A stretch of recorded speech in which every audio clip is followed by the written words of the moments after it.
What's up, you guys? Kurt Stubbs here, Ohio High School Hoops Around the State podcast, coming to you live from Dayton, Ohio, day 3 of the OHSAA Boys Basketball State Tournament. It is Championship Sunday, um, usually a Saturday, but this year it's Championship Sunday here um, in Dayton.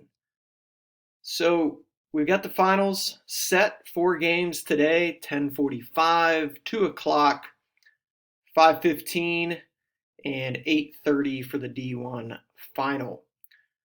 UD Arena. So just get some overall thoughts on the tournament here. Now that I've actually witnessed it and been a part of it, a small part of it. It's love the arena. The arena is absolutely fantastic. I've been to high school games here before. I think that this arena is the perfect size for a state tournament event. This would be amazing if we had a packed house. I mean, we've got some fans here. Last night, it was kind of forgot what it was like to have student sections and the atmosphere that they bring to a game. Last night we had a little bit of that with Westerville Central and Cleveland St. Ignatius, so it brought a little bit more life to the game, and that was great to see the students going back and forth. But UD Arena overall is just magnificent. The people here have been great, and the only downside is obviously it's not centrally located, especially like if you're in the far northeast corner of the state of Ohio, all the way coming down to southwest corner. That's not ideal, but this is the best we've got this year for sure. And like I said, the University of Dayton has been an outstanding host. One thing and this is kind of small, I guess, in the grand scheme of things, but one thing that I absolutely love about this tournament is the efficiency and the quickness of all the introductions and starting lineups. Usually at Ohio State, like if the game is going to start at, let's say, 11 o'clock, the final horn doesn't sound until 11 o'clock, and then you got 10, 15 minutes of introductions, which seemed like they took forever at Ohio State. So the game really didn't start until 10 after or 11:15. But here, the warm-up clock is stopping at like 10:52, 10:53, and my man on the mic down here at Dayton is not wasting any time. He gets through the cheerleaders, the coaches, the non-starters, the starters. It's boom, boom, boom, and we are playing. Everybody gets their moment, everybody gets their name heard, but it's not a 15-minute production.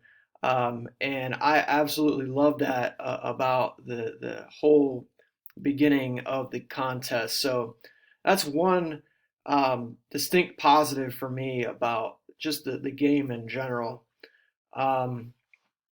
As far as play goes, day one was pretty good as far as like the competitiveness of the games.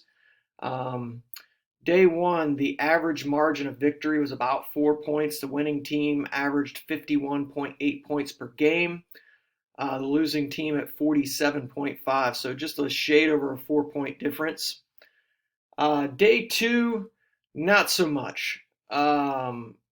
Average margin of victory was about 17 points per game. Winning team was averaging 59 points per game, losing team at 41.8 points per game. Overall, the 2 days, the winners are averaging about 55 points a game, losing team averaging about 45 points per game. The average overall, so We have, 16 teams have played. The average score is 50 points per game. If you take out the two outliers, which would be Akron St. Vincent St. Mary's, who scored 71, and Centerville, who scored 63, that drops that average of the other 14 teams down to about 47 points per game. So, other than Centerville and St. V, every other game, the highest score other than that was a 58, which happened twice on Friday. Columbus Grove had 58 and Lutheran East had 58. But we only have two games that were above 58. We had the 63 and the 71. So scoring has been of the premium. The losing team was in only twice as the losing team scored in the 50s. We had 42, 49, 42, 34, 45, and 40. And then we almost had two identical scores on Friday. We had a 58-53 in the Grove game and then 58-52 in the Lutheran East game. But like as I said, scoring has been of the premium here. So Championship Saturday or Championship Sunday, apologize. So the matchups, I think just and things happen. I mean, I've watched teams play in the semis, and I'm like, wow, this team's going to get crushed. In the finals, and I've been completely surprised or shocked of how well or how competitive the game was, and sometimes even that team winning. I think just from my analysis, the first two games should be very, very competitive based off of what I saw from the semifinals on Friday. You got Botkins and Columbus Grove in the D4 title game at 10:45. I see this game in the 40s for sure. You got some big physical teams in this game. Botkins with Jacob Plyman and Carter Plyman and Grove with Blake Reynolds. I mean, you got some big bodies in this D4 game. I was unable to see Botkins and Richmond Heights on Friday. I wasn't able to get down here until the second semifinal game. Man, this is hard to call. I do think Grove escaped in that semifinal game. Kyle Sexton fouled out with, I don't know, I think it was like 4 minutes and 32 seconds or 4:23 to go in the game. I think that was a huge turning point in the game, obviously. Two-time District Player of the Year fouls out with New Boston leading that game. And, they were really in control there in the third and fourth quarter. But, and I mentioned this in a tweet. I was talking to a buddy of mine, Coach John Cook from Ada. And he told me prior to the game that, Blake Reynolds would not let them lose. And he didn't. He took that game over there in the later stages of the game. And Grove was able to win that game. Botkins come from behind to beat Richmond Heights. So I think you're going to see a really tight game here. I could see 48-44, 46-41, something like that. I do think Grove's going to win, but won't be surprised if this game goes either way. Sean Powell kind of, when you look at the Jacob Plyman's a junior, Carter Plyman's a sophomore, but, Jaden Pretty Powell is a senior. He stepped up in a big way on Friday against Richmond Heights. So I think this game comes down to how much production do you get from Pretty Powell in this game. And, you counter that on the other side with Grove with Gabe Clement and Tate Bernesser. Bernesser had an interesting game in the semifinal. He had 8 points in the first quarter, and then uh, New Boston switched up the defense and started chasing him, and he did not score until the fourth quarter. He hit two huge back-to-back triples in the fourth quarter, but New Boston did a really good job chasing him in the second and third quarters and really limited him and help New Boston get that lead. But I think Bernesser has to come up big in this game because I think I know what I'm going to get from Reynolds and I know what I'm going to get from Clement. But I think Bernesser is the key in this game, and I think if he is able to get 12, 10, 12 points in this game, I think Grove is going to win this game. Um, the two semifinal games, I was 2-0 in those games. I did pick this championship game. So Division Three, we have Worthington Christian against Lutheran East, and that game is at 2 o'clock. Worthington Christian needed a right elbow pull up from Mr. Moore there at Derek Moore at the end of the contest. The horn sounded, ball going through the net. Worthington Christian wins 47-45 over a game Cincinnati team. And I think, maybe that momentum is going to propel Worthington Christian into this finals. Tyler Kinberg, Derek Moore, they got some production, a lot of good production from some of their role guys in that win over Taft. Taft was great. I thought they played a really good game and easily could have won that, but Moore steps up. The Liberty commit steps up and hits the big shot. Actually hit back-to-back big shots for Worthington Christian for them to advance. Lutheran East, I never really got the feeling that they were going to lose against Ottawa Glandorf. Glandorf is, they're going to fight. They're tough coming out of that Western Buckeye League. I just don't think they had enough. Nichols and Blevins, they ask a lot of those guys. You didn't get a whole lot offensively from the freshman Colin White, but, his day is coming. I did think he did a good job defensively. I thought he did a good job on the boards, especially for a freshman. He's going to be a great one down the road. But I never felt like Lutheran East was gonna lose that game. It felt like Ottawa Glandorf had to work so hard to score their points, and Lutheran East, kind of not effortlessly score, but they could score with a lot more ease than the Titans, especially when Nichols would go to the bench. I mean, those Lutheran East guards would just attack the basket. I thought those guys did a great job. B.J. Busby hit some big shots in this game. Jalen Knott hit some big shots. Sir Hughes, Colin Albert attacking the basket. Billingsley controlling the paint. And I thought they did a really good job against a team that's not going to make many mistakes in Ottawa Glandorf. And in the end, Lutheran East just had too much. And I think that's going to be the case against Worthington Christian. I just think Lutheran East has too much. They play really sound basketball. They don't do a lot of things that are going to get you beat. And I think that I just think they have more across the board, and they're going to win this game.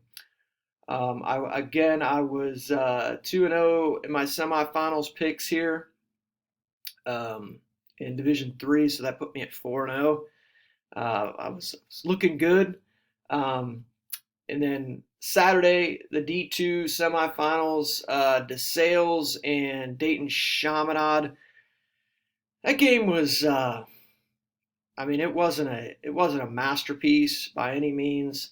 I thought DeSales was tough. I thought they played great defense. I mean, you know what you're going to get from Desmond Watson. I thought Atticus Schuler came up huge. He's a kid I'd like to see have a little bit more confidence at the offensive end. He can really do some things. He just has to have the confidence to do it. I thought he played big. Austin Mann, I thought he was really good as well.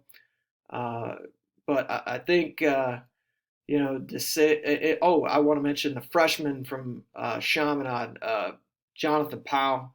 He was really impressive in my first live viewing of him.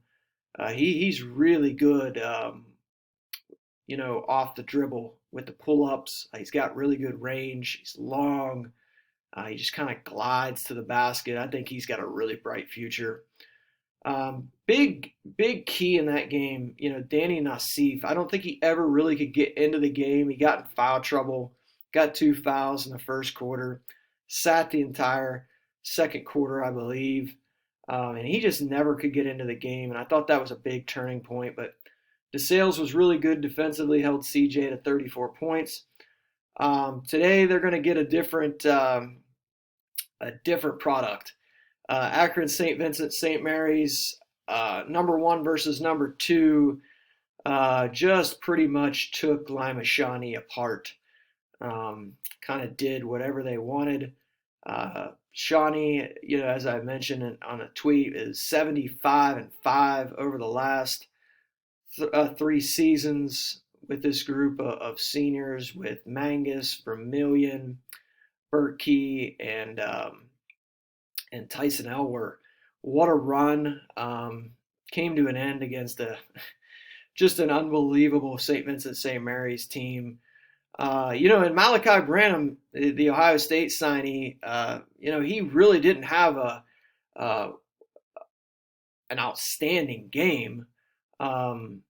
It was the other guys. Sincere Harris was fantastic, but really it was, Austin Raymond was unconscious. I think he was 6 of 6 from the field. I want to say he ended up with 18 points. This is a guy that averages 5 points a game. So it's going to be hard to win when, guys that are good players, but you're not expecting them to have that kind of outpouring on offense. And they were just a step quicker all day long. And, there just wasn't much that Shawnee could do. They were scoring inside. They were scoring outside. Dalen Burney, had a bunch of buckets off of penetration from the guards. And they're just, to me, St. Vincent St. Mary's, if you look at the schedule, they've already beat Centerville, who I'll mention here in a bit. But to me, they're probably the best team in the state of Ohio, regardless of division. They are just absolutely destroying teams. They beat Struthers by 30, who was undefeated. Obviously, Shawnee is an amazing basketball team. So, to the Shawnee community, I mean, I just hope that and I believe that they will realize what an incredible run this was, despite the way this ended today. Sometimes the team on the other side has just got more players, more talent, and we'll leave it at that. But I was 2-0 here. All right, so I was 6-0 heading into the D1 games. First D1 game was Centerville and Mentor. This is the game I missed. I thought the senior guards from Mentor would be the difference. Actually, the difference ended up being the defensive presence of Centerville, holding Mentor to 3 of 25, shooting behind the arc. They held a 37-14 advantage on the boards, and they just really made it difficult on Mentor all night long. Luke Chacon just, was hounded all night.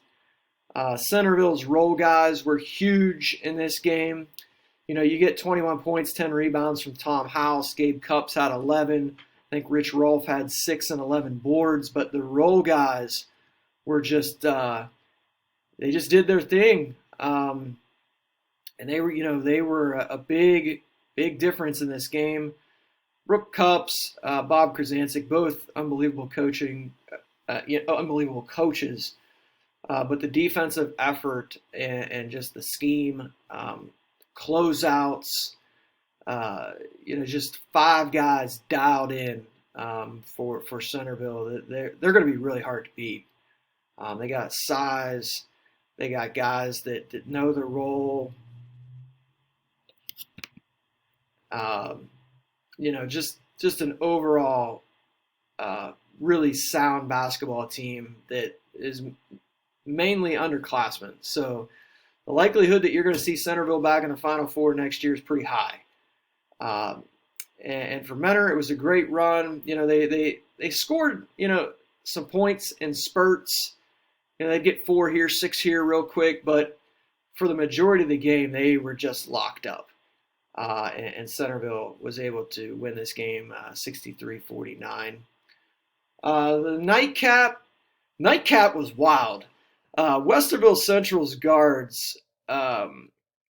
You'd have to go through a lot of teams to find a bunch of guards that play as hard as Cook and Clark and Davis and Tillman. Those guys. The sophomore did a pretty good job on the defensive end. He didn't get much offensively, but those guards, they just play. They just give it everything that they have, and really fun to watch. They're so quick, so athletic, and that was the big difference in the game. The points off of turnovers was the ultimate difference against St. Ignatius, and if you haven't seen them watch or play, they're really fun to watch just because of how hard they play. And, that's probably a byproduct of their head coach, Kevin Martin, who was a home run hire there for the Warhawks. So Westerville Central gets by a Cleveland St. Ignatius team.